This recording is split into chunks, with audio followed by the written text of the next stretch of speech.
Bom, boa noite a todos aí, sejam todos muito bem-vindos a mais um estudo do nosso método Gisiel. E hoje estamos na quarta semana revisando o estudo que a gente fez até o quarto capítulo da Carta aos Gálatas. Hoje a gente começa o quarto capítulo. Como o quarto capítulo é longo, eu não sei se a gente consegue terminar hoje, eu acho que não. Mas, terminando esse quarto capítulo, a gente aí retoma, então, o estudo, né, da Carta aos Gálatas com o capítulo 5. Acho que o capítulo 5 é o mais longo, o sexto depois é bem curtinho. Mas vamos lá, vamos ver o que nos aguarda para esta noite. Então, nós estamos no capítulo 4. E o início do capítulo, vamos ler aqui uma pericopezinha, né? Então, ele vai falar da filiação divina. Ele continua aqui ainda com as argumentações, né, de por que ele considera que todas aquelas questões exteriores exigidas pela Torá, exigidas pelo judaísmo, não eram assim o essencial que Jesus havia trazido para nós, né? Então, vamos lá. Ora, eu digo, enquanto o herdeiro é menor, embora dono de tudo, em nada difere de escravo. Ele fica debaixo de tutores e curadores, até a data estabelecida pelo pai. Lembra que a gente falou de tutores por conta da lei, né? Que nós ficávamos como a lei era como que um tutor para nós, né? Até que nós conseguíssemos ter condições para um melhor discernimento, né? Então, ele fica debaixo de tutores e curadores até a data estabelecida pelo pai. Assim também nós, quando éramos menores, estávamos reduzidos à condição de escravos, debaixo dos elementos do mundo. Quando, porém, chegou a plenitude do tempo, enviou Deus o seu Filho, nascido de mulher, nascido sob a lei, para resgatar os que estavam sob a lei, a fim de que recebêssemos a adoção filial. E porque sois filhos, enviou Deus aos nossos corações o Espírito de seu Filho, que clama, Abba, Pai. De modo que já não és escravo, mas filho. Se és filho, és também herdeiro, graças a Deus. Outrora, é verdade, não conhecendo Deus, serviste a deuses, que na realidade não o são. Mas agora, conhecendo a Deus, ou melhor, sendo conhecidos por Deus, como é possível voltardes novamente a esses fracos e miseráveis elementos aos quais vos quereis escravizar outra vez? Observais cuidadosamente dias, meses, estações, anos. Receio ter-me afatigado em vão por vós. Então, essa é a primeira perícope do capítulo 4, né? Então, voltemos lá no início. Filiação divina, né? Ora, eu digo, enquanto o herdeiro é menor, embora dono de tudo, em nada difere de escravo. Ele fica debaixo de tutores e curadores até a data estabelecida pelo pai. É interessante essa data estabelecida pelo pai, eu não lembro se está escrito aí mais para frente, porque, tá, na primeira linha ali, Paulo faz uso da tradição hebraica que diz que o filho menor não tem direito à herança até atingir a maioridade estabelecida pelo pai. Então, não era como nós temos aqui hoje, por exemplo, que a pessoa atinge a maioridade com 18 anos, né? Lá, a maioridade era estabelecida pelo pai. O pai, conhecendo o filho, ele dizia se o filho já tinha condições de assumir a sua maturidade ou não. Então, podia ter uma maturidade aos 14 anos, né?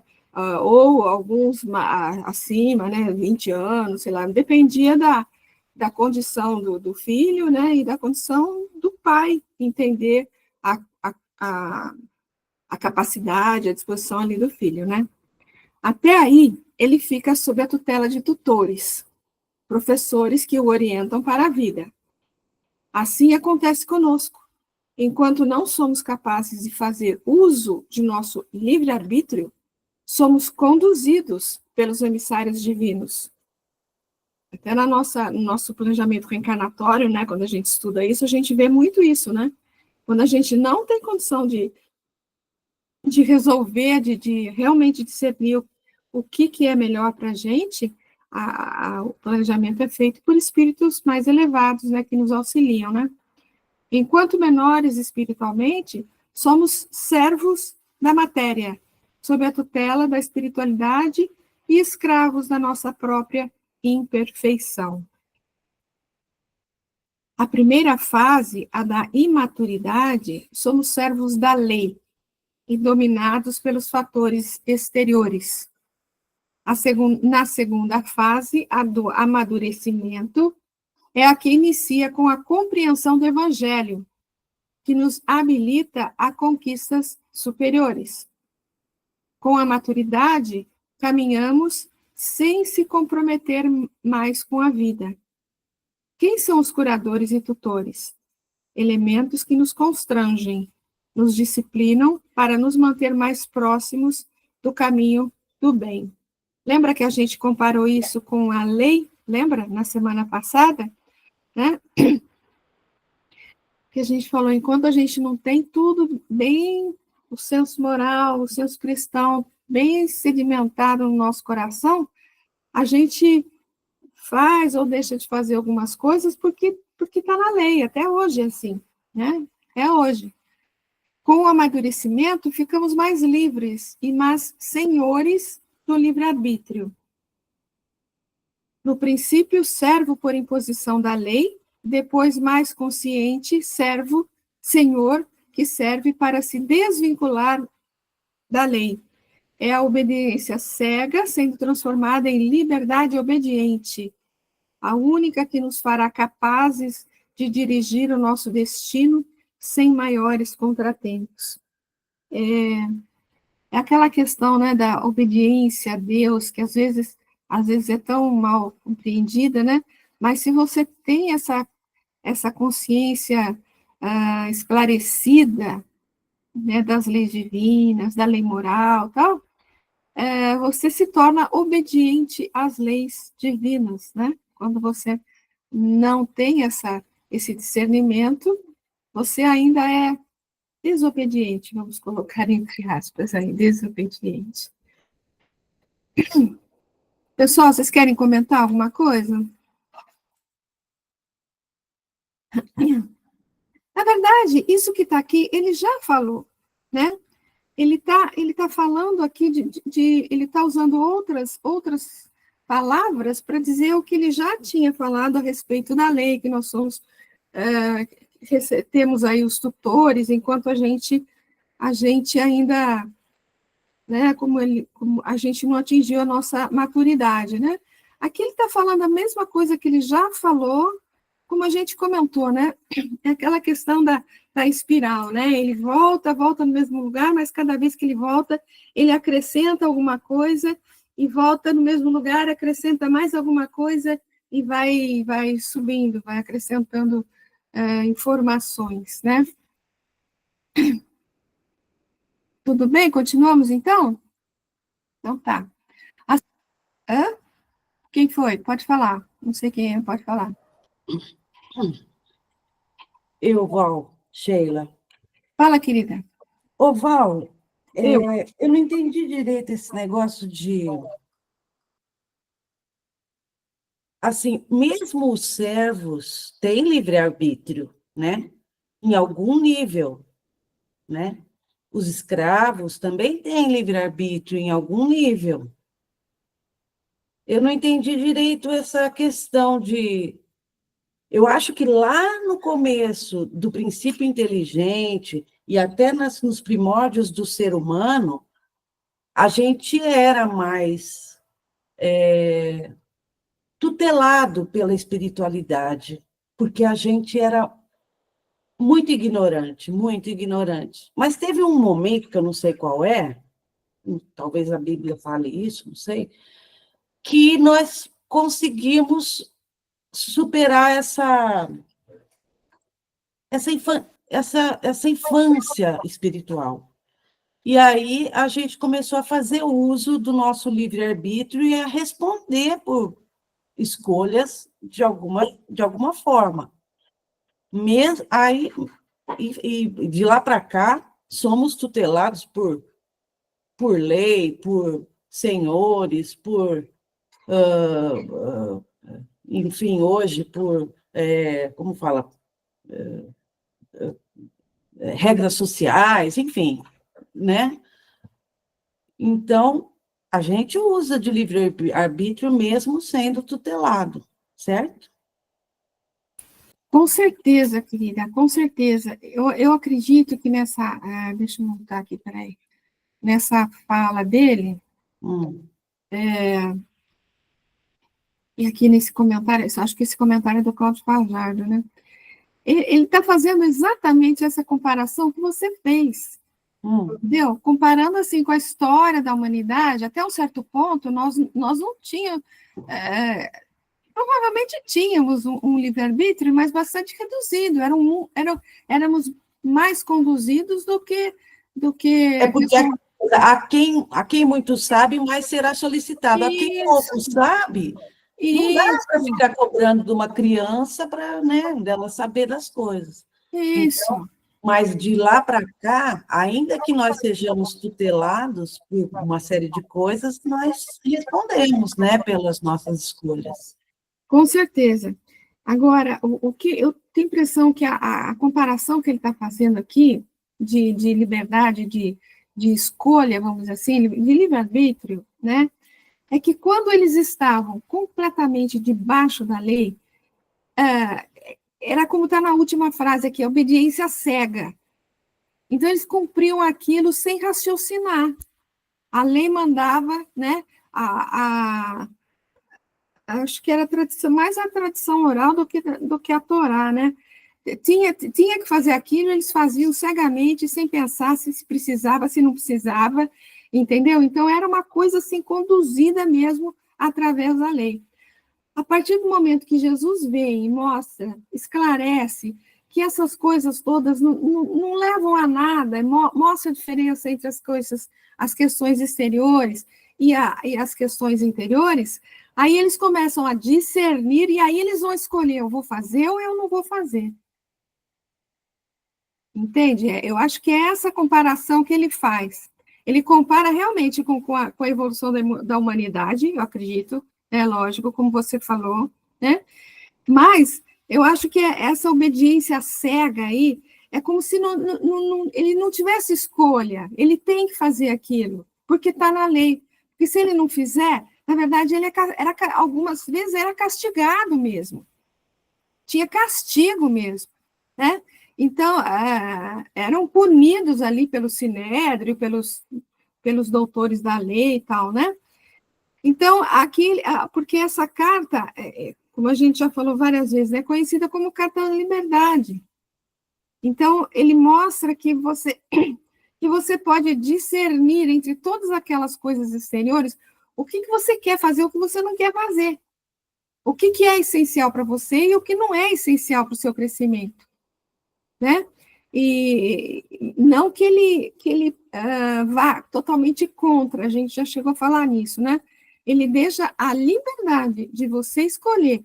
Eu quero sim fazer essa oração aqui, eu quero sim fazer esse holocausto aqui, essa oferenda aqui, né? Ele não impedia ninguém de fazer nada, mas ele queria mostrar o que era essencial. Sim. Aqui, quando ele fala a obediência cega sendo transformada em liberdade obediente, é obediente às leis divinas, né? Exatamente, Ah, exatamente, exatamente. Entender ah, realmente o que era uma lei divina e o que era uma lei civil, uma lei dos homens, né? legal. Joia, Val, obrigada. Imagina. Continuamos, então? Assim também nós, quando éramos menores, estávamos reduzidos à condição de escravos, da lei, né? Debaixo dos elementos do mundo. Paulo fala dos perigos quando nos envolvemos demasiadamente com os elementos do mundo, festas, prazeres da carne, sexualidade, etc. Mas Paulo vai além, fala dos perigos, das enganosas especulações da filosofia. Quantas discussões vemos de pontos filosóficos que não nos levam a nada em matéria de conquistas espirituais? Não desvalorizando as questões filosóficas de forma alguma, né? É preciso nos resguardar das tradições dos homens, pois estes têm visão limitada e só entende a vida do prisma do interesse pessoal. Cristo visa o melhor para a alma e para a humanidade como um todo. Portanto, para não ser escravos, optemos pelo Cristo. Só Ele liberta a nossa consciência, desvinculando-nos de todos os processos que atrasam a nossa evolução. Comentários?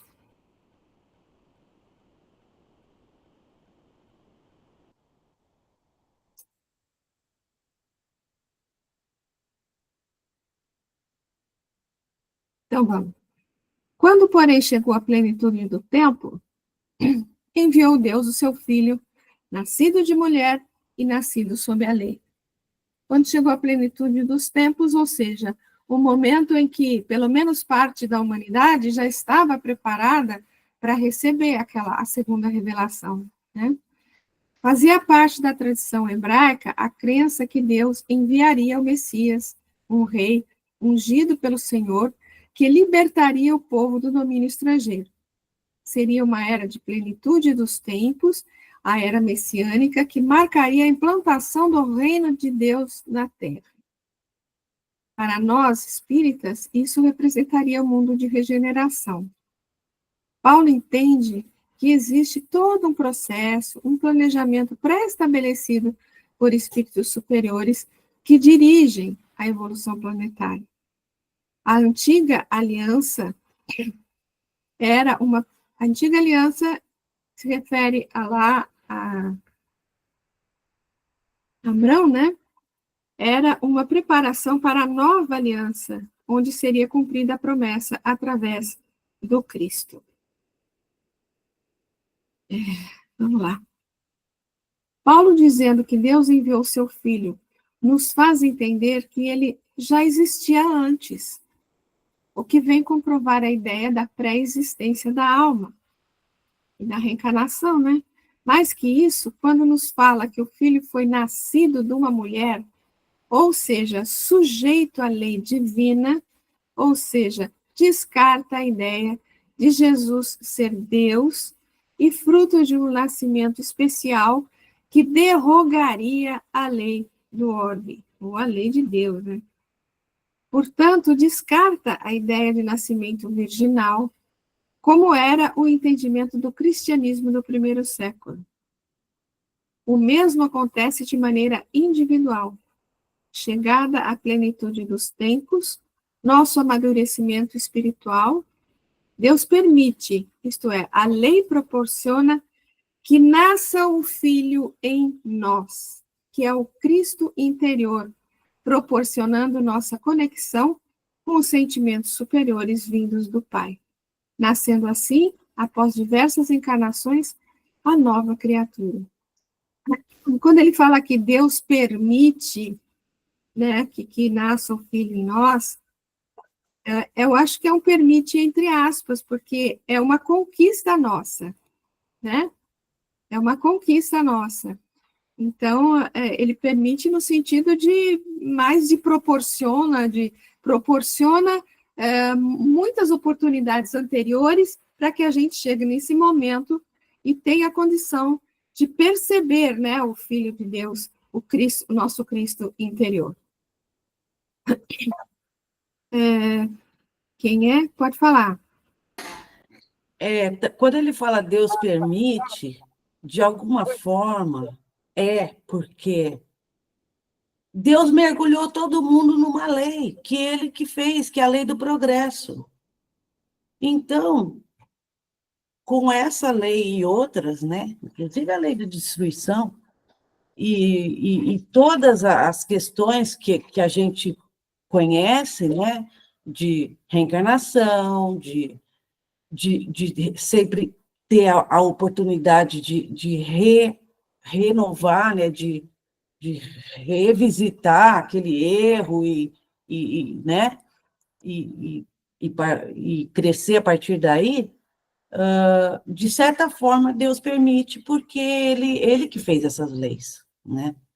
Mas você tem razão, ele permite dentro da lei, inclusive do livre-arbítrio, né, de tudo isso. Todo mundo vai um dia ser essa nova criatura, esse novo homem, vai deixar o homem velho para trás, né? Com Então, certeza, garota. Com certeza. Para resgatar os que estavam sob a lei, a fim de que recebessem.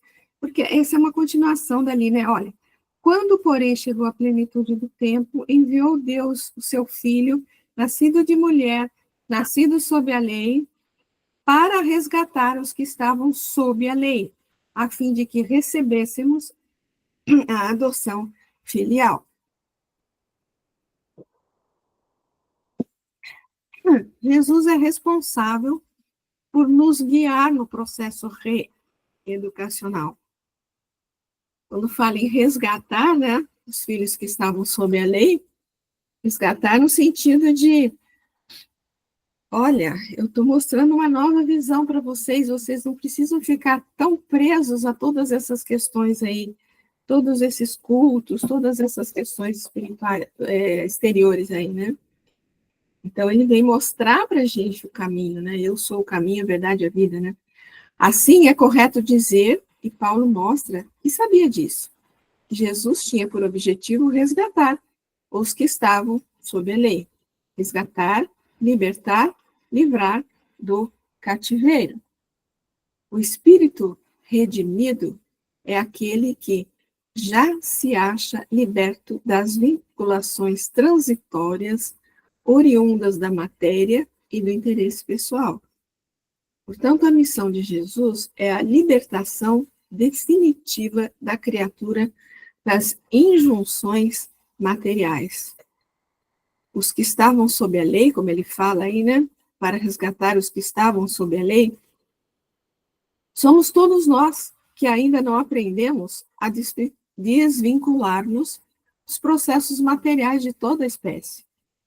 É preciso, portanto, que compreendamos, de uma vez por todas, que a nossa condição de filhos de Deus não é algo que vem de cima, mas é alcançado dia a dia pela adoção dos propósitos divinos, como norma natural de nossa conduta.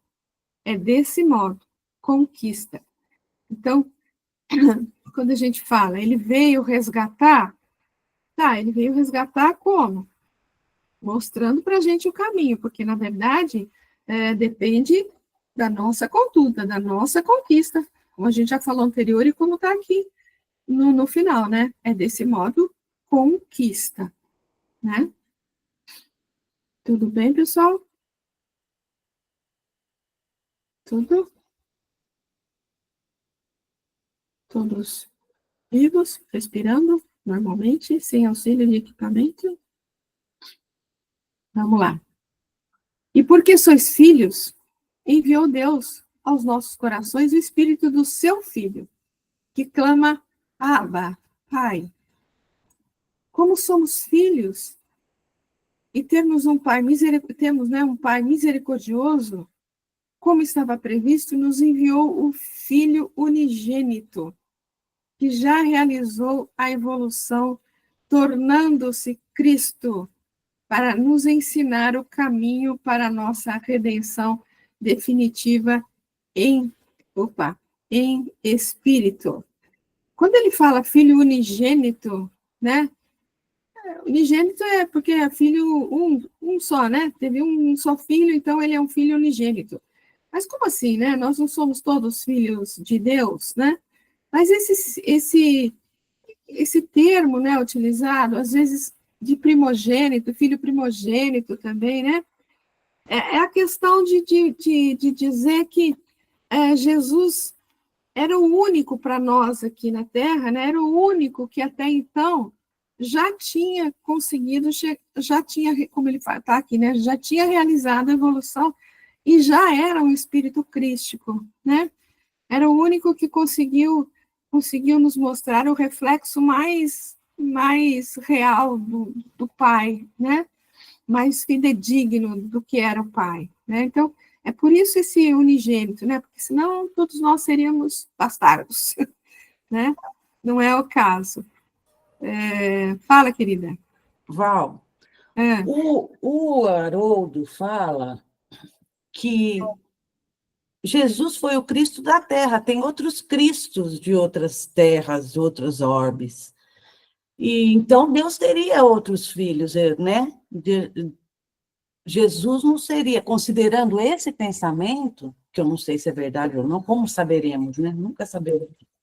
Mas, enfim, se isso aconteceu, que eu não acho ilógico, porque Deus, igual a gente pode chegar em Jesus, Jesus chegou lá, como outros podem ter chegado nesse nível de evolução. Então, quando fala filho unigênito de Deus, é meio esquisito, né? Eu acho meio esquisito isso. Eu acho que Deus deve ter um monte de filho cristinho. com certeza deve ter um monte de cristinho por aí. Mas, assim, considerando para o nosso orbe, ele é único, Ah, sim, aí sim. né? Considerando para o nosso orbe. Mas ele fala filho unigênito de Deus, né? Não do. Ele não é É, filho do orbe, ele é filho de Deus. É meio esquisito esse termo, mas tudo bem. então vai. Abba, Pai, que ele fala ali, né, no final, que clama, Abba, Pai. Abba é um termo aramaico que nos lábios de Jesus exprime a familiaridade do filho com o pai. É como falar paizinho, né? É esta familiaridade por compreensão e conquista do espírito que permite a comunhão integral com Deus e o qualifica a tornar-se filho com inicial maiúscula.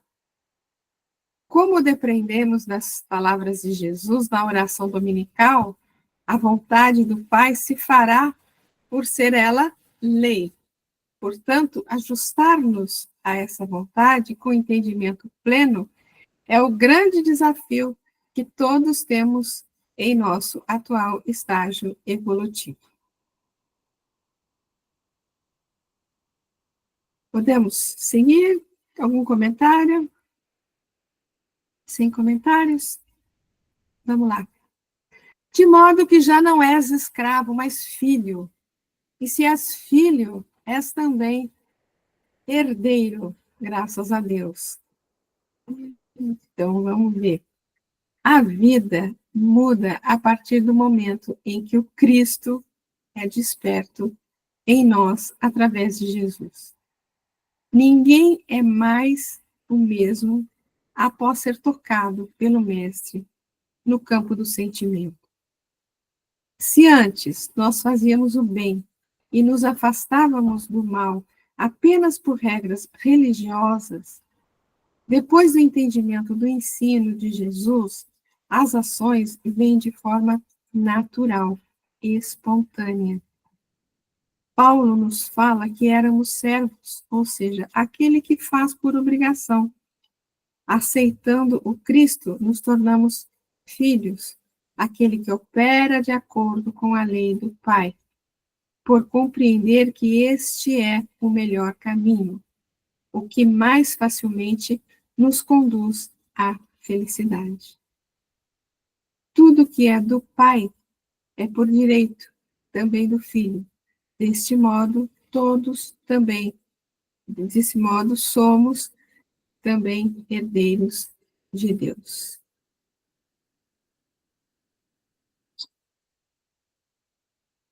Comentários?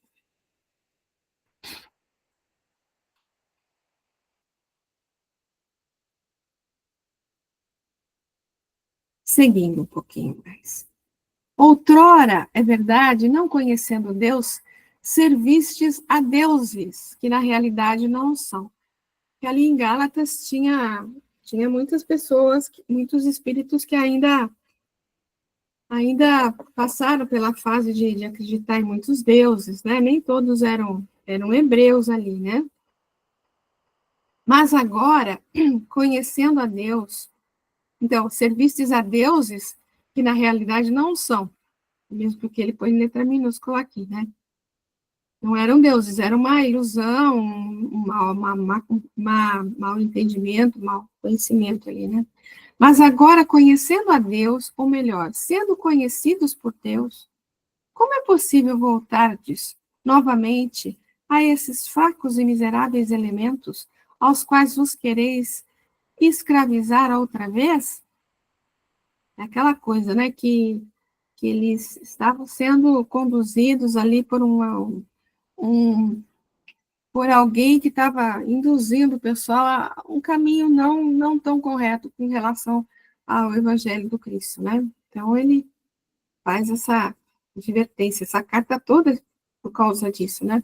Entre os Gálatas, a maioria deles eram provenientes de gentios que, em outros tempos, acreditavam na existência de muitos deuses. Paulo lembra a esses a evolução que já operava neles através do Cristo, trazendo para nós, outrora, nós também desconhecíamos o que hoje já é para nós certeza. Quando não tínhamos conhecimento do elemento espiritual e das consequências morais advindas desse saber, servíamos a vários outros interesses que, para a nossa realidade de hoje, não existem mais. Hoje, com um certo conhecimento da existência do espírito, da vida imortal, mudamos nossa maneira de viver. O sentimento que nutrimos por tantas existências tem força suficiente para provocar quedas em nós, se não cultivarmos a vigilância. Para nos prevenir disso, estudar, perseverar no bem, apesar das dificuldades que isso representa, sejamos disciplinados e desejosos de uma nova vida. Nesse parágrafo terceiro aqui, o sentimento que nutrimos por tantas existências tem força suficiente para provocar quedas em nós. Aqui a gente lembra daquela reunião com Pedro, né, que Paulo advertiu Pedro e tal, e Pedro admite, né, o seu engano e tal, e a gente comentou que Pedro, apesar de ser um espírito que tinha convivido com Jesus, que tinha já adquirido tantos conhecimentos, que já era muito mais elevado, assim, comparando com o Pedro que foi chamado lá na praia, né, já tinha se evoluído bastante, mesmo assim ele estava sujeito a quedas, né? E se Pedro estava sujeito a quedas, que dirá nós aqui, né? Que dirá nós? Então, vigilância, oração. Mas agora conhecendo a Deus, ou melhor, sendo conhecidos por Deus, é o que está no versículo ali, né? Ó. Mas agora conhecendo a Deus, ou melhor, sendo conhecidos por Deus, para sermos conhecidos por Deus, é preciso que vivenciemos o amor. Entre aspas, né, gente? Porque é óbvio que Deus sabe da nossa existência, né? Não tem, né? Ele sabe que a gente está aqui. E a gente está, às vezes, muito distante dele, né? No nosso coração, está distante dele mais, né? Então, para sermos conhecidos por Deus, é preciso que vivenciemos o amor. Só quem ama abre as janelas da alma para receber o amor de Deus que vige pleno em todas as coisas. Paulo, então, alertava aos seus seguidores da Galácia, como já estando em comunhão com Deus, pelo entendimento do Evangelho do Cristo, voltais novamente a esses fracos e miseráveis elementos aos quais vos quereis escravizar outra vez? Eles estavam voltando a fazer lá as exigências, né, judaizantes, referindo-se, claro, às necessidades das práticas ritualísticas para a pregação evangélica, conforme queriam os judaizantes impor a todos. Trazendo para os nossos dias, podemos dizer que esses fracos e miseráveis elementos são, na realidade, o interesse pessoal, o entendimento mesquinho do evangelho, da doutrina, que levam à rivalidade de grupos seguidores do Cristo por simples questões de menor importância quanto à compreensão do que é essencial na prática evangélica. Assim, não nos deixemos escravizar outra vez pela sedução do poder temporal, nem por qualquer coisa pertinente ao mundo transitório. E aí, comentários?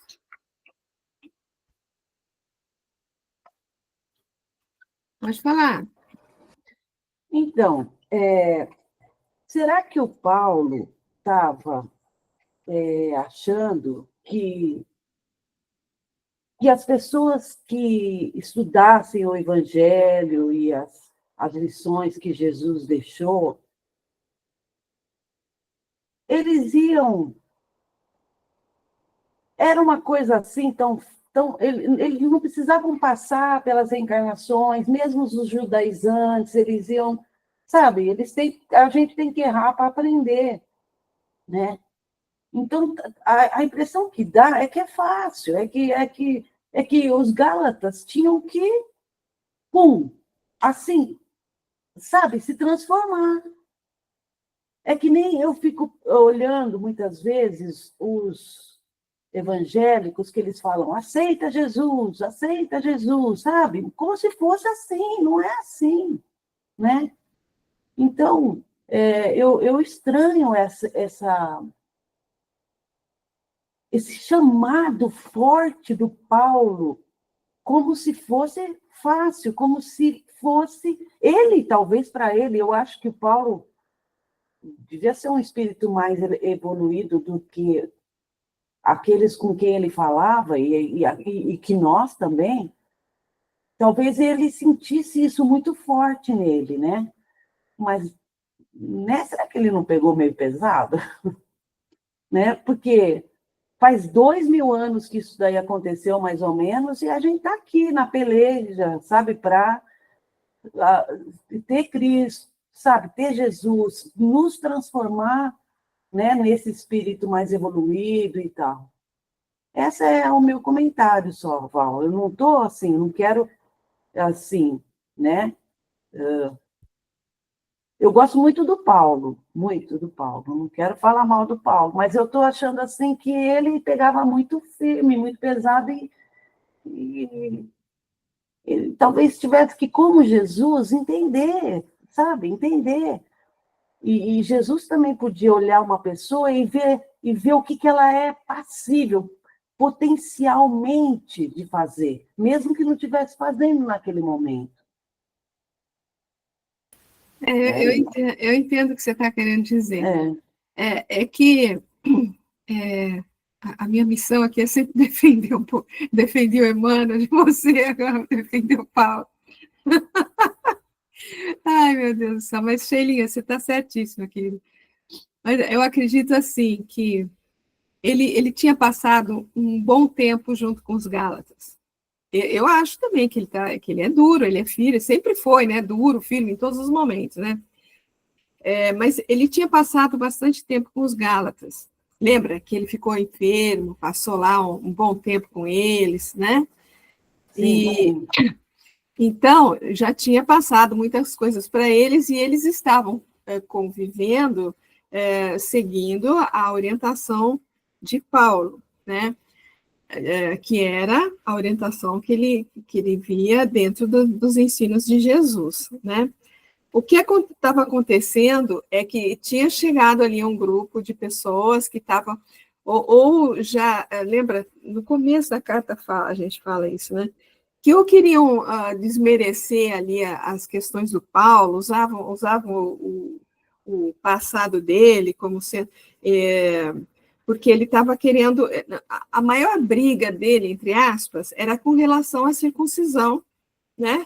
E as questões exteriores, né? De uma maneira geral, porque a circuncisão é uma questão exterior, né? Então, o que estava acontecendo é que eles estavam deixando de ver essa parte essencial do evangelho e voltando a fazer assim aqueles cultos, aquelas coisas, aquelas questões exteriores, né? Então ele se vê na obrigação assim de um pai.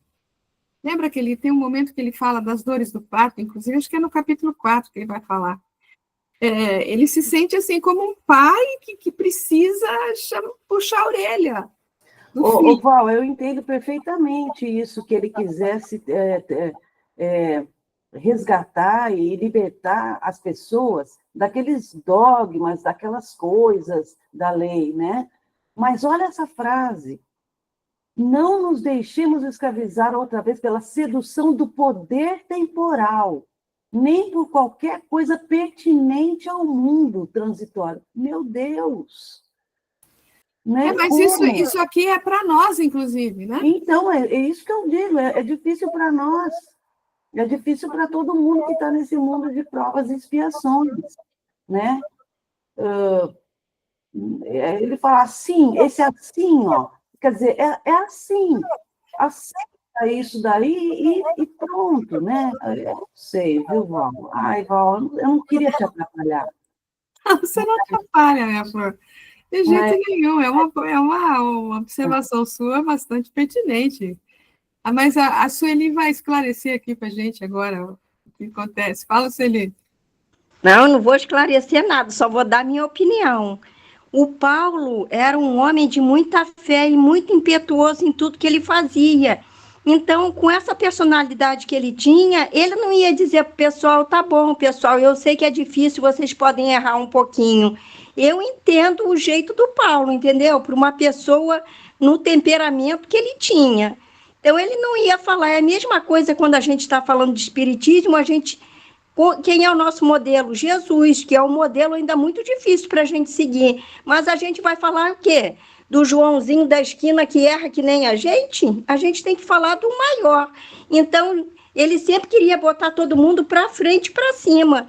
Então, ele não podia falar, eu sei que é difícil, mas vocês podem errar um pouquinho. Essa é a minha opinião. Muito bom o seu ponto, Sueli, muito bom. Eu concordo. Muito bom mesmo. Muito bom.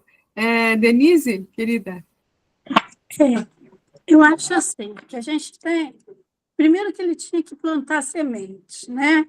Então, foi o que ele fez. E saiu pelo mundo plantando as sementes do Evangelho, da mensagem de Jesus, do cristianismo. Agora, nós como pais, nós também não falamos assim para os nossos filhos. Nós falamos assim, olha, é assim que tem que ser, pensa bem. A gente fala do mesmo jeito que Paulo estava falando aí para os Gálatas, entendeu? A gente fala assim, porque se toda hora do filho da gente ele erra, e a gente, tá bom, meu amor, você errou, então vamos seguir, você vai acertar. Não é, tem hora que a gente vai lá e fala assim, olha, tudo bem, tá legal, você errou, mas olha, vamos ver aqui, olha, preste atenção. Só que Deus está nos permitindo falar isso há séculos e séculos e séculos, porque nós somos muito imperfeitos e nós somos muito teimosos, entendeu? Sabe, a gente faz palestra, a gente faz estudo, a gente faz uma série de coisas e às vezes continuamos errando ali naquele mesmo ponto, entendeu? Então, tem hora que não tem muito assim como você ficar só passando pano quente. Eu acho que a atitude do Paulo aí, do jeito que ele falou, é isso mesmo, tem que chamar atenção, sabe? Vamos ver, olha lá, gente, acorda para a vida não é essa. Olha só, já falei tantas vezes para vocês, vou falar mais vezes, hein? Vou falar de novo, entendeu? Eu acho que é por aí, ele estava certo falar desse jeito mesmo. Muito bom, querida, muito bom. Muito bom. Podemos seguir? Ânimos, corações acalmados? Podemos seguir? Vamos lá.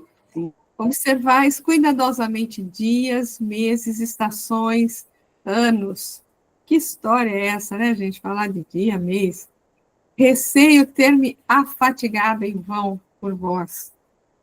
Quando nos referimos a tempo, dias, meses, estações, anos, em verdade, estamos limitando, pois de uma forma ou de outra, estamos trabalhando com o aspecto material, que sempre é transitório. O espírito, em essência, e os seus atributos básicos não podem ser quantificados. O amor não se prende a tempo nem espaço. A imortalidade não pode ser medida. A existência é algo que supera a nossa capacidade de entendimento.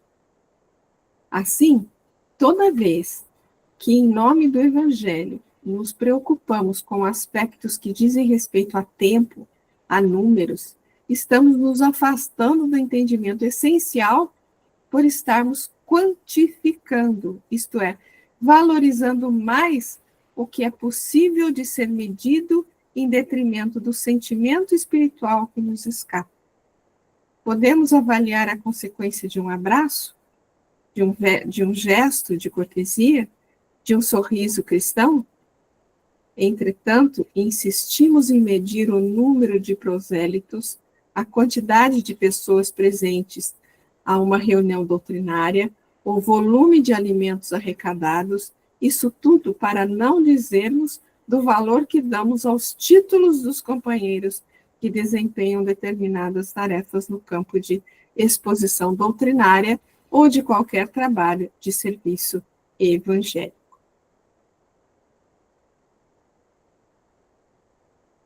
Só mais aqui. Receio ter me afatigado em vão por vós. A experiência de iluminação espiritual se dá sempre como consequência de muita luta e trabalho. O sofrimento é sempre fator de aprendizado e crescimento na esfera do espírito. Desse modo, nunca é em vão afatigarmos pela promoção espiritual.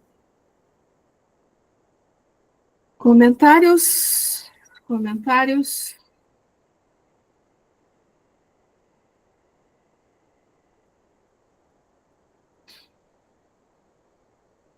Aqui a gente encerra aquela primeira perícope que a gente viu. Agora vem outra aqui. Por que os Gálatas mudaram? Suplico-vos, irmãos, que vos torneis como eu, pois eu também me tornei como vós. Em nada me ofendestes. Bem o sabeis, foi por causa de uma doença que eu vos evangelizei pela primeira vez. E vós não mostrastes desprezo nem desgosto em face da vossa provação da minha carne. Pelo contrário, me recebestes como anjo de Deus, como Cristo Jesus. Onde estão agora as vossas felicitações? Pois vos testemunho que, se vos fosse possível, teríeis arrancado os olhos para dá-los a mim. Então, dizendo-vos a verdade, tornei-me vosso inimigo? Não é para o bem que eles vos cortejam. O que querem é separar-vos de mim para que vós os cortejeis a eles. É bom ser cortejado para o bem, sempre, e não só quando estou presente entre vós. Meus filhos, por quem sofro de novo aqui as dores do parto. Por quem sofro de novo as dores do parto, até que Cristo seja formado em vós. Quisera estar no meio de vós agora e mudar o tom da voz, pois não sei que atitude tomar a vosso respeito. Então, essa é mais uma perícope. Não sei se vai dar tempo da gente ver toda ela, mas vamos embora. Quem foi que fala assim? Quer dizer, a gente observa a energia. Eu estou muito gripada, viu, Val? A gente observa a energia de Paulo, mas e percebe aqui nessa frase que estava havendo ali uma intriga, né? Estava havendo ali uma turma que já ia querer acompanhar um outro líder, né? Então, é quando ele chama essa atenção, né? Então, apesar dele aborrecer a Sheilinha, ele aqui está fazendo uma advertência muito séria, né? E ele está implantando o cristianismo, né? Ele está implantando, então ele não poderia voltar às regras, a coisas materiais, né? Então ele fala, ó, é isso aí, ou fica comigo ou deixa. Vê o que vocês querem. Não é isso? É isso aí, garota. É isso aí. Vamos ver o comecinho aqui, gente, ó. Por que os Gálatas mudaram? Suplico-vos, irmãos, que vos tornei como eu, pois eu também me tornei como vós. Em nada me ofendestes. Olha, em nada me ofendestes. Quer dizer, eu estou chamando a atenção, mas não estou ofendido. Estou preocupado com vocês, né? Eu vos suplico, irmãos. Paulo faz um apelo pessoal aos seus seguidores. Ele era muito querido nas comunidades por ele fundadas, apesar de toda a maledicência dos cristãos judeus, mais ligados ainda ao formalismo religioso, que buscavam de toda forma atacá-lo. Aí vem de encontro com o que a Alcione acabou de falar. Que vos torneis como eu. Na primeira epístola aos Coríntios, ele escreve: sede meus imitadores, como eu mesmo sou do Cristo. Ele queria o bem de todos, e por haver compreendido que Jesus era o melhor exemplo e que segui-lo era o que havia de melhor com vistas ao processo de libertação por todos almejado, ele, em última instância, pede a seus seguidores que imitem o Cristo, ou seja, que o tenham como modelo. Então, aqui a gente não pode entender que ele está falando assim, olha como eu estou legal aqui, como eu sou elevado aqui, então vocês têm que me imitar, tem que me pegar como exemplo, né? A gente não pode entender dessa maneira. Mas ele contou todo o processo dele, como ele fala, eu também me tornei como vocês, eu também era como vocês, né? Mas eu consegui. Então, vejam que com a luta interna a gente consegue, né? Então, eu vos suplico, irmãos, né? Pensem aí direitinho como vocês estão fazendo, né? Vamos lá. Bem eu sabeis, foi por causa de uma doença que eu vos evangelizei pela primeira vez. E vós não mostrastes desprezo nem desgosto em face da vossa aprovação na minha carne. Pelo contrário, me recebeste como anjo de Deus, como Cristo Jesus. Interessante que ele fala, né? A vossa aprovação, a aprovação deles na minha carne, na carne de Paulo, né? Porque quando você tem um enfermo dentro de casa, que você tem que cuidar, é uma prova para o enfermo, mas é uma prova para você também, né? Da maneira como você vai lidar com isso, se você vai cuidar com carinho, com atenção, se você vai desprezar, vai maltratar, né? Não vai cuidar direito. Então, a aprovação deles na carne de Paulo, é interessante isso, né? Paulo fala sobre como iniciou o seu trabalho com os Gálatas. Ele estava enfermo e, por isso, teve que ficar mais tempo com eles, dando, inclusive, muito trabalho aos que cuidavam dele. Mas aqui ele destaca que não perdia tempo em relação à sua missão evangelizadora. Ele, ao invés de cair prostrado numa posição de desânimo, o que é muito comum com aquele que não tem a fé bem desenvolvida, cuidou de aproveitar dessa permanência obrigatória na região para iniciar um novo grupo de pessoas da doce mensagem do Evangelho. Então, pelo fato de terem cuidado assim tão bem dele, né? É óbvio que, como ele tinha um carinho muito grande por todas as igrejas que ele abriu, né? Que ele inaugurou, mas essa provavelmente ainda mais, por conta desse trabalho que ele deu para eles, né? Que cuidaram tão bem dele, né? E para nós, um sugestivo exemplo. Será que temos aproveitado todas as oportunidades em favor da divulgação da mensagem de Jesus?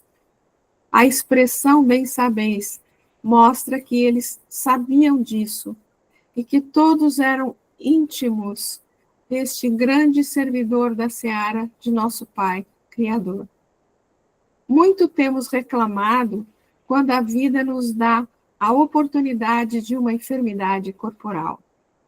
Os Espíritos do Senhor têm nos alertado que, na maioria das vezes, quando o corpo está fraco, é que o espírito conquista novos valores no campo de sua evolução moral. Estejamos atentos quanto a isso e busquemos realizar do melhor modo como o apóstolo fez.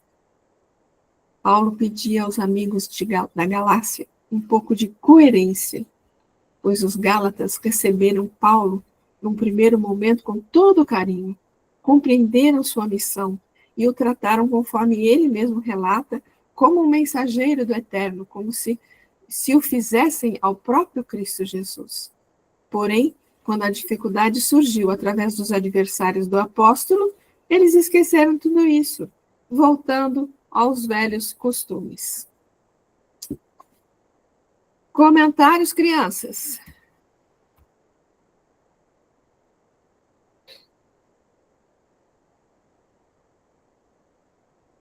Então, eu acredito que, como ele tinha talvez um carinho mais especial pelos Gálatas, né, por conta deles terem cuidado dele e tal, né? Então, eu acho que essa dureza, né, que a gente estava comentando, era mais forte mesmo, era como que um coração doído falando, né? Um coração doído, né, de um pai vendo o filho tomar um caminho que não era o mais adequado no olhar dele, né?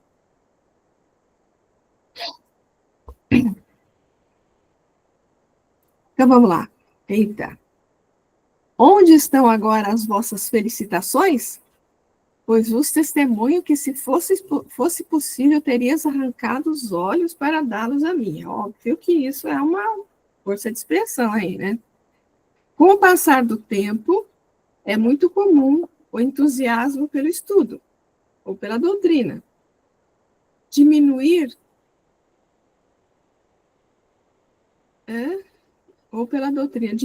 os hábitos antigos. Ah, tá. Eu vou ler de novo, gente.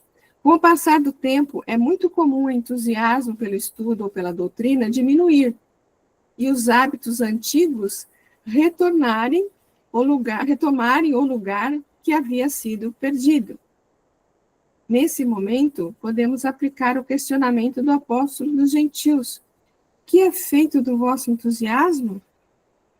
Por que é tão comum perdermos a conexão com as propostas reeducativas do Evangelho, passando, às vezes, a nos contar simplesmente como religiosos tradicionais dentro do movimento espírita?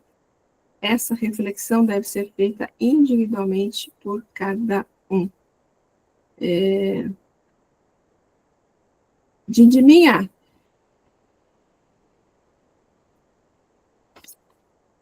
Oi, minha avó.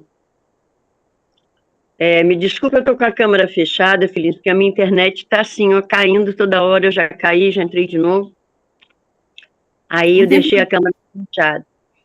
Eu acho que essa questão que você está levantando, que o Paulo levanta agora, né, dessa mudança de hábito, é muito bom para nossas reflexões de agora, porque muitas vezes nós ainda estamos naquela fase, né, de nos distrairmos, errarmos novamente, ou simplesmente diante de uma grande decepção, ou diante de uma grande perda, a gente se desiludir com a própria doutrina e sairmos daquele processo da perseverança, da disciplina, né? Nós estamos com uma amiga que está um problema muito sério, porque ela perdeu a mãezinha dela e ela não se conforma, não aceita, não tem condição, né? A doutrina fala da fé, fala da coisa, e a gente tem fé, e a gente orou, e a gente pediu, né? Então, quer dizer, essas coisas, e mais outras tantas, né? Às vezes uma traição, às vezes uma prova mais difícil, né? Às vezes até uma prova mesmo econômica, financeira, uma perda qualquer, né? Pode nos levar a esse estado de lassidão, a esse estado de desânimo, a esse estado de, vamos dizer assim, um pouco de estacionamento, né? De estacionarmos, né? Em vez de continuarmos na perseverança, no perseverar e nos fortalecermos com as próprias provas, né? Então, quer dizer, é muito interessante a pergunta, né? Por que os Gálatas mudaram, né? Então, nesses momentos das nossas fraquezas, das nossas dúvidas, das nossas questões que a gente não consegue superar ou resolver, é hora de perguntar, né? Também, por que nós mudamos de vez em quando? Porque nós ainda não permanecemos num determinado caminho, num caminho reto, né? Caminhando a passos firmes para frente, para o alto. É isso aí, minha avó, que eu queria questionar Muito bom, o tempo, tentar compreender. É muito bom, né? Porque a gente tem sempre que pensar, quando está estudando um texto desse assim, trazer para nós, né? Trazer para o nosso dia a dia, para a nossa trajetória aqui, para a nossa experiência, né? Isso é muito importante. Então, é exatamente isso que você fez. E a gente tem que pensar assim, o que é feito do nosso santo entusiasmo, né? Às vezes a gente deixa o evangelho de lado, né? Deixa de fazer o evangelho, né? Hoje eu vou fazer, né? Antes fazia todo dia, agora uma vez por semana, às vezes deixa de fazer. Tem isso, né? Mas, enfim, vamos lá, seguindo mais um pouco. Então, dizendo-vos a verdade, tornei-me vosso inimigo? Ele está bravo, né, gente? Alguns judeus recém-conversos ao cristianismo e que tinham interesse em manter os principais... Oi? A Sheilinha levantou a mão. A Sheila levantou a mão? Desculpa, eu não vi. Eu só tenho aqui que a Didima levantou. Ela agora levantou. Não, Fala, eu ia tentar responder mais ou menos essa pergunta, né, da Dídima, e por que que a gente, né, desanima. Eu acho que o Paulo já falou até, ele falou, vocês estão se deixando guiar por questões exteriores. E por que que a gente faz isso? Porque é mais fácil. É mais fácil a gente se entregar para, me guia aí, sabe? Vamos fazer isso, assim eu vou ser aceito, vou estar pertencendo, e todo mundo gosta desse sentido de pertencimento, de ser aceito. Então, a gente, como fala, a gente perde a coragem, porque é preciso coragem para você se guiar por coisas de dentro para fora. Você precisa se diferenciar, que nem por exemplo, quando Jesus curou como que chamava aquela doença mesmo? Aquela doença que Lepra? tinha muito... A lepra, os leprosos. Jesus curou o leproso, se diferenciou e voltou, e agradeceu. Quando a pessoa, qual que subiu na árvore para ver Jesus, ele se diferenciou, ele se elevou, ele fez um esforço. Então, são símbolos. Zaqueu, né? São símbolos. Você precisa se olhar, sabe, como podendo fazer isso, como podendo ir lá buscar dentro de si essa questão. E nós temos essa essência divina, mas não é fácil acioná-la, não é fácil. Então, igual eles faziam, a gente faz, né? E Paulo não, Paulo pegou lá dentro e pôs para fora, veio, trouxe e falou, gente, vocês podem, só que, né? Não é bem assim, não é fácil você se distinguir, você até evoluir. Como que o Arthur fala? Todo mundo que come o fruto é expulso do paraíso, entendeu? Então, não é fácil.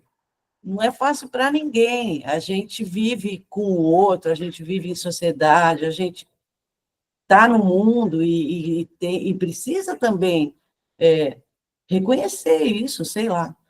Enfim, a resposta mais ou menos que eu acho que eles sentiram, eu acho que eu sinto também,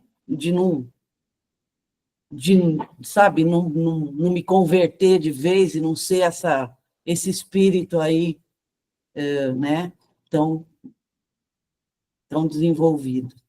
É isso. Muito bom, pessoal, muito bom mesmo. Fico feliz quando vocês falam bastante. Estou na sua companhia, Sheilinha. O que foi? Eu estou acompanhando a Sheila. Não é fácil você tomar essa decisão. Toma a decisão, mas ela é frágil ainda, né? A gente tem que ir se fortalecendo, a vida vai nos fortalecendo, né? Aos poucos e tal. As experiências, né? Ai, peraí. Espera um pouquinho, gente. Pronto. Então, dizendo-vos a verdade, tornei-me vosso inimigo? Alguns judeus recém-conversos ao cristianismo e que tinham interesse em manter os princípios legais do judaísmo como prática cristã, buscavam desautorizar Paulo em seus ensinamentos evangélicos, criando assim conflito entre o discípulo de Gamaliel, Paulo, né, e seus seguidores de todos os lugares, aqui em especial os da Galácia. Paulo tinha por segurança o seu bom sentimento e a certeza de ter sempre com ele a presença de Cristo, a auxiliá-lo no desempenho das tarefas de evangelização. Em nosso mundo, marcado pela dualidade e pela ilusão da matéria e dos bens transitórios, é comum o adversário semear discórdia em nosso campo de atuação. Adversário, entre aspas, seria aí, né? Paulo ensinava a verdade do Evangelho, isto é, o que lhe dava segurança e a certeza de estar fazendo o melhor. Reflexão. O que estamos pregando com palavras e com ações? Ajudam as pessoas a se libertar de dogmas e más interpretações de, por exemplo, a lei de causa e efeito? Vivenciamos o que pregamos? Conforme as anotações do discípulo amado, João, né? Jesus disse-nos que os seus discípulos seriam reconhecidos por muito se amarem. Não importa qual é a filosofia que adotamos para a nossa vida, se já nos dizemos cristãos, temos por dever o sentimento bom para com todas as pessoas, mesmo as que esposam outras crenças. Não podemos aceitar tudo o que é veiculado como espírita em nossa literatura atual. Há, nos dias de hoje, muitas contradições com a obra básica.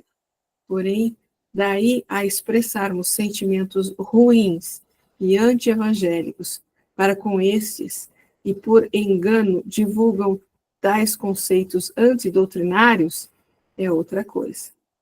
É preciso aprender com Jesus que não podemos aceitar o erro, mas que aquele que erra é nosso irmão, a quem devemos amar. Comentários?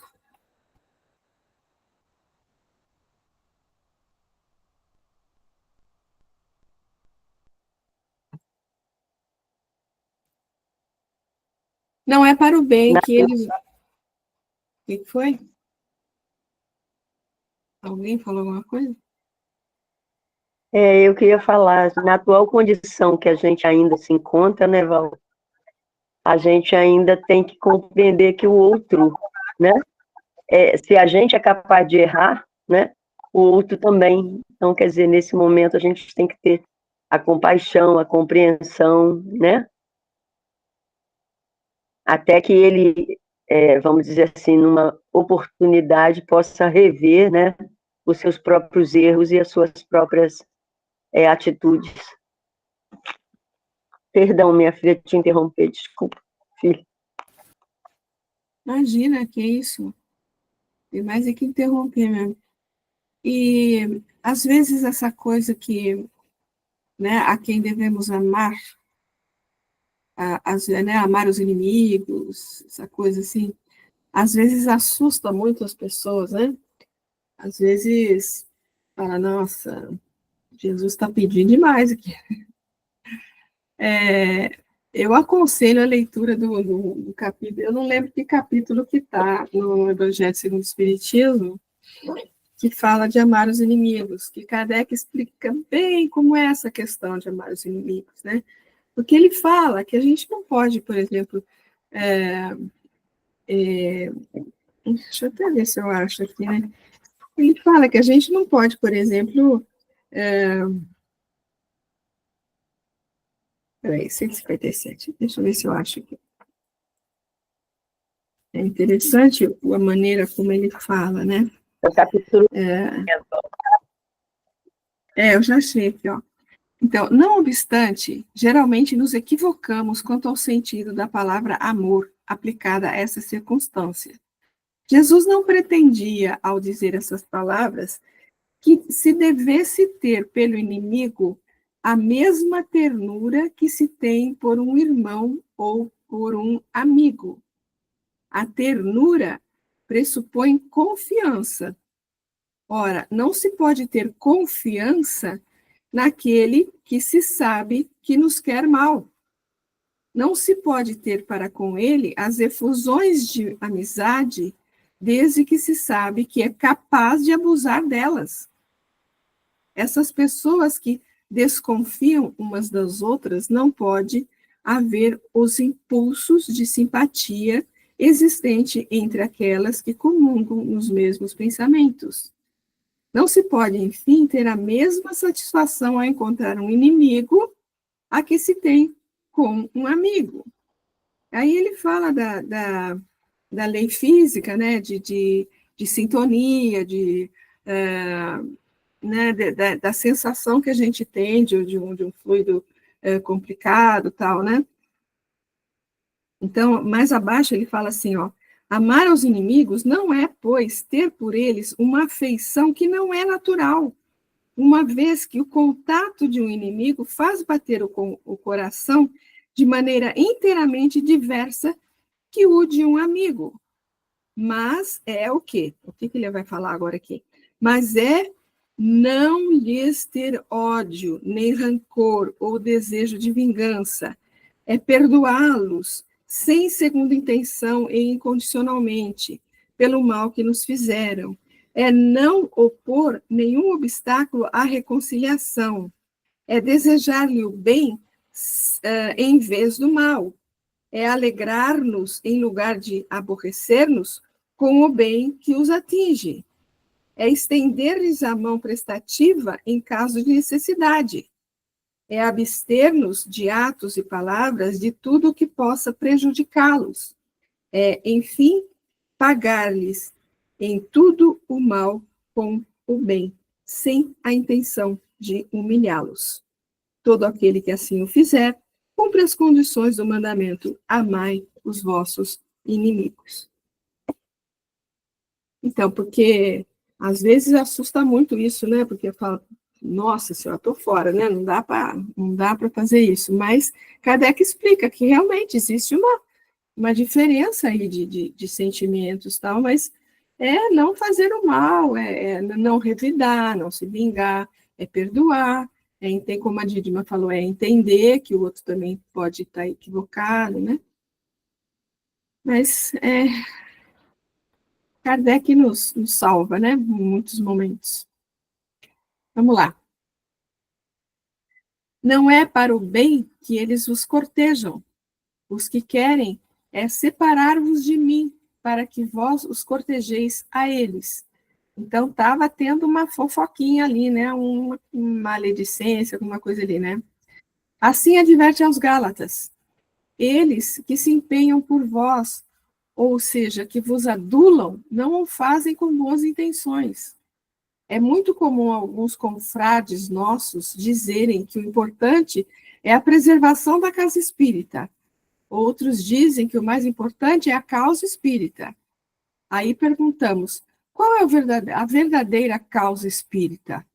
É simplesmente a manutenção da pureza doutrinária e de seus princípios? Ou será, como nos ensinou o Cristo, o atendimento das necessidades de nosso semelhante? Jesus não tinha compromisso com nenhuma religião ou seita, mas sim com a necessidade de iluminação de cada um. Por isso, não tenhamos dúvida, não é à toa que o codificador foi pedagogo, e por educação, nunca é demais lembrar o que ele pensava a respeito. É a arte de criar novos hábitos fundamentados na moral superior do Evangelho, pois quando questionou aos espíritos superiores que tinha a humanidade um guia para servir de modelo para esta proposta reeducativa, eles foram claros: Jesus. Assim, tenhamos por intenção não uma verdade que desagregue, que deserte os nossos seguidores da doutrina. Avaliemos qual tem sido a nossa intenção, arrecadar elementos para o nosso partido em bases personalistas, ou incentivar o estudo sincero do Evangelho, buscando sua proposta transformadora de hábitos. Jamais esqueçamos a proposta evangélica. É um grande desafio, pois além de nos levar à constante reflexão em favor do autoconhecimento, nos convoca a mudanças a toda hora. E, na maioria das vezes, a luta é contra nossos algozes, comodismo e interesse pessoal. Se não houver essa luta constante, aí podemos dizer com certeza que não há espírito evangélico, pois, parafraseando o apóstolo dos gentios, é seguro afirmar: onde há luta íntima pela transformação moral, aí há o Espírito do Senhor.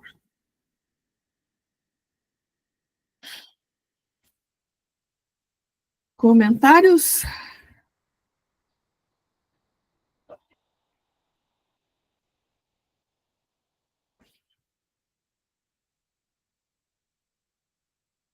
Sem comentários? Deixa eu ver aqui o outro. Vamos ler só mais um, vai. 19 e 24. É bom ser cortejado para o bem sempre, e não só quando estou presente entre vós. Aqui está a tradução do Almeida corrigido também, né? É bom ser zeloso, que ele falava muito que ele era zeloso da lei, né? Mas sempre do bem, e não somente quando estou presente convosco. Ter zelo é ter cuidado, carinho, é realizar sempre do melhor modo. Paulo assim fazia, primava não só por fazer o bem, mas principalmente por fazer bem. Seu lema era que tudo o que façamos devemos fazer como se o próprio Cristo fizéssemos. Desse modo, é com autoridade que ele diria: é muito belo ter zelo. Falando assim, ele não só ensinava aos seus adeptos, mas também a seus opositores, pois completa: quando é pelo bem. Aqui ele nos leva a mais uma vez avaliar a intenção com que fazemos as coisas. É prudente que façamos o bem, e muitas vezes temos feito. Porém, avaliemos com qual intenção assim procedemos. O planeta caminha a passos largos para o momento da regeneração. Os valores do bem já começam a dar até mesmo status. Assim, nos dias de hoje, aparentar, fazer o bem é bom e até motivo de promoção e ganho particular. Desse modo, muitos o fazem por puro interesse pessoal. Tenhamos, portanto, cautela e sinceridade, preocupemos não só em fazer o bem, pois, como vimos, muito assim fazem diante disso. Muito assim fazem, falta um ponto aí. Diante disso, em primeiro lugar, busquemos nos tornar bons, pois aquele que é bom faz sempre o bem naturalmente. E paramos por aqui. Comentários aí, pessoal? Faz o bem pelo bem, né? Faz o bem Não, pelo bem. É não aquela por- história, eu faço o bem porque eu tenho o bem dentro de mim, né? A pessoa faz o bem porque ela é boa, né? É. Ela é boa de coração. E não porque ela faz. Ah, eu tô Às fazendo... vezes ela nem sabe que é boa e tá sendo boa. Quem vê são os outros, né? É isso aí. Muito bem, crianças. Tudo em paz? Tudo em paz. Então, paramos aqui no slide 150. E provavelmente a semana que vem, então, a gente encerra o capítulo 4. Tá bom? Então, paramos por aqui. Agradecemos aí a todas os comentários que foram muito pertinentes, muito bons. E, se Deus assim permitir, semana que vem a gente está de volta para encerrar essa recordação, essa revisão aí do que a gente viu ano passado. Certo? Então, se Deus assim permitir, até a semana que vem, gente. Até lá. Vamos com Deus, com certeza.